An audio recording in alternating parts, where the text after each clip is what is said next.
Hello साथीहरु, सबैमा सेवा नमस्ते। सन्चै हुनुहुन्छ होला है? म पनि एकदम सन्चै छु। आज चाहिँ हामी कहाँ आएको छौं भने नि साथीहरु, खोइ कहाँ माइली द भनेर आएको। हेर्नु न, पसिनै पसिना, गर्मीले हिँड्न नसकेर अगाडि गइसके भुराभुरी चाहिँ। म चाहिँ अलिक पछि पछि गइरहेको छु। बाटो यस्तो अप्ठ्यारो छ के, हेर्नु नै, पुरै पिछाडीको बाटो यस्तो छ। उफ, सब यता गइसके, अरु चाहिँ माथि माथि गइसके। मेरो चार्ली यहाँ छ, भैँसी राँगाहरू यहाँ पौडी खेल्नु हुँदै रहेछ गर्मी भएर। बाटो छ यस्तो अप्ठ्यारो, के गरी निस्किने हो थाहा छैन। पहिला पनि एकचोटि आएको थियौँ, तर त्यतिखेर पुरै यो खोलामा पानी पानी थियो के, हिँड्न कस्तो गाह्रो भएको थियो। आज चाहिँ खासै पानी चाहिँ छैन रहेछ, तर आज पानी नभए पनि पुरै पत्कर चाहिँ छ, चिप्लेला जस्तो छ बाटो चाहिँ।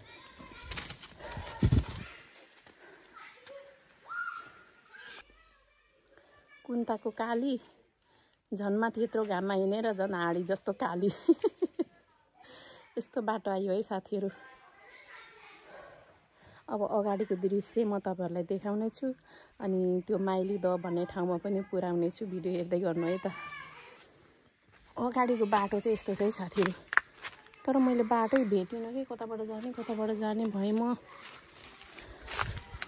यताबाट जानु पर्यो क्यार। आमामा, एकचोटि हामी अस्ति खोइ के महिनामा आएको, पुरै यता त झाडी थियो, डर लागेर। आज चाहिँ त्यस्तो रहेनछ, खुल्ला खुल्ला रहेछ। केटाकेटीहरू त पुरै पौडी नै खेल्न थालिसक्यो।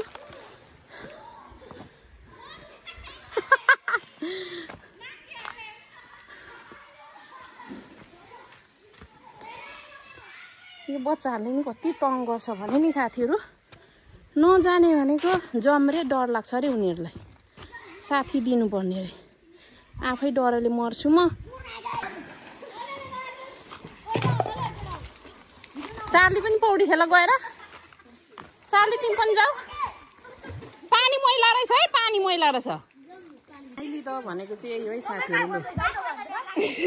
छिरा पौडी हैन, यता मास्तिर चाहिँ यस्तो छ, पुरै चट्टानै चट्टान।